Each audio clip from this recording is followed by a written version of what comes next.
मुख्यमंत्री भजनलाल शर्मा के श्रीगंगानगर हनुमानगढ़ दौरे को लेकर लक्ष्मण राघव की रिपोर्ट। सीएम भजनलाल शर्मा ने बढ़ी हुई एमएसपी पर फसल खरीद की शुरुआत की। बढ़ी हुई एमएसपी पर खरीद की शुरुआत के साथ ही मुस्कुराए अन्नदाता ने कहा, शुक्रिया सरकार के मुखिया खरीद की शुरुआत कर रहे, ये भी एक नजीर है।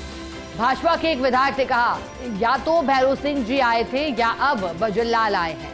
किसानों के बीच ही नहीं, नहर तंत्र को भी नजदीक से देखा सीएम ने। नहर तंत्र पर क्षेत्र में खर्च हो गए 3400 करोड़ रुपए। इतना ही रही, सीएम ने नेताओं को फसल की जानकारी दी। सीएम भजनलाल शर्मा ने कहा, किसान परिश्रम से अन्न उपजाता है। इस अंचल के किसान ने मेहनत से अपनी और राजस्थान की पहचान बनाई। हमारी सरकार की जिम्मेदारी है कि किसान को उसकी मेहनत का हक मिले। सीएम ने सत्ता और संगठन में समन्वय का प्रभावी संदेश छोड़ा।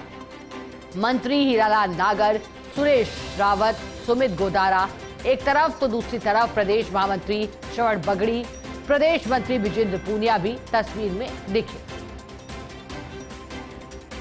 तो चर्चाओं में मुख्यमंत्री भजनलाल शर्मा का नहरी तंत्र का दौरा। कार्यक्रम बनने से लेकर चर्चा इस दौरे की हुई, चूंकि मुख्यमंत्री भजनलाल शर्मा राजस्थान, पंजाब और हरियाणा, ये जो सीमावर्ती इलाके हैं, इसके दौरे पर निकले। कल शुरुआत दौरे की हनुमानगढ़ से की। वजह नहरी तंत्र को लेकर जो योजनाएं चलाई जा रही हैं, उन योजनाओं की समीक्षा करना, साथ ही नहरी तंत्र को जानना, सिंचाई पानी के वितरण की जानकारी मुख्यमंत्री ने कल अफसरों से ली थी। और आज मुख्यमंत्री हनुमानगढ़ के पश्चात श्रीगंगानगर पहुंचे। यहां धान मंडी में मुख्यमंत्री ने कार्यक्रम को संबोधित किया।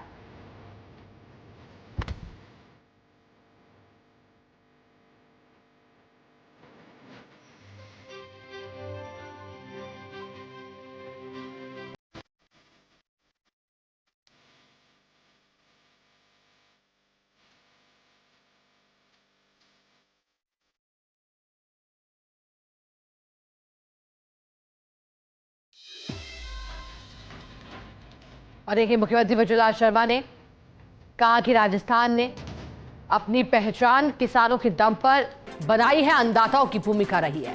ज्यादा जानकारी लेंगे, बीकानेर से रेजिडेंट एडिटर लक्ष्मण राघव हमारे साथ जुड़े हैं।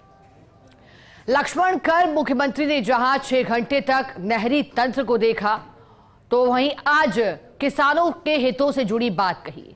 लेकिन किसानों को मजबूत करने के लिए जो मुख्यमंत्री ने विजन बताया, विजन को आप कैसे देखते हैं? और फिर उनका ये दौरा, जहां उनकी तुलना भैरव सिंह शेखावत से आपने रिपोर्ट में की है। देखिए, निश्चित तौर पर किसानों के बीच रहे, और जैसा कि आप कह रहे हैं 6 घंटे से अधिक समय, पूरा दिन ही तकरीबन नहरों के अलावा किसानों के बीच उन्होंने बिताया।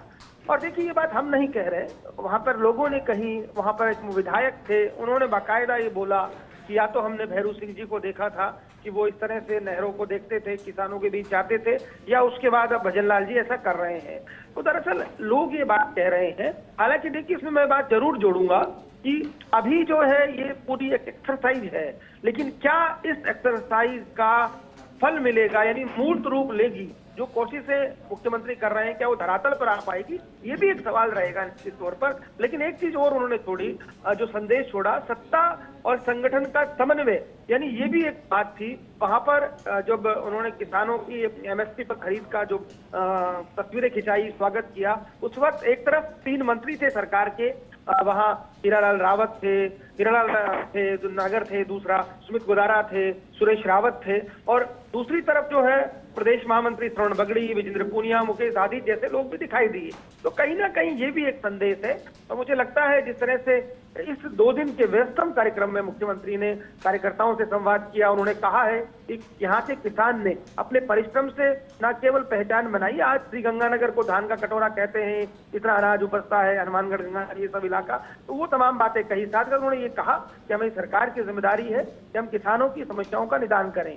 इतना ही नहीं, वहां पर जब जयदीप बिहानी और वो तमाम लोग थे, तो गेहूं की डेयरी पर उन्होंने ये भी बता दिया कि इस गेहूं में ये चीजें हैं। तो वो एक बातें जिस तरह से हो रही थी, एक किसान जैसे करता है, तो वो कहीं ना कहीं बात संदेश छोड़ने की कोशिश की। और देखिए, एमएसपी पर 300 रुपए बढ़कर खरीद शुरू हुई है, ये तो अच्छी एक तरह से सरकार जो कह रही है वो किया है। तो इससे किसान मुस्कुराए भी और कहा भी एक किसान ने शुक्रिया सरकार, तो वो भी एक संदेश होता है अपने आप में।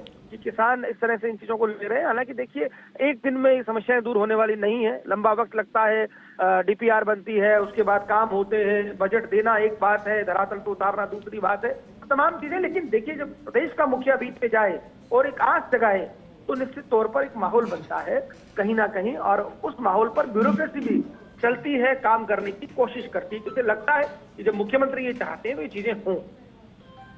बिल्कुल लक्ष्मण, ठीक है, शुक्रिया आपका साथ जुड़ने के लिए, जानकारी के लिए।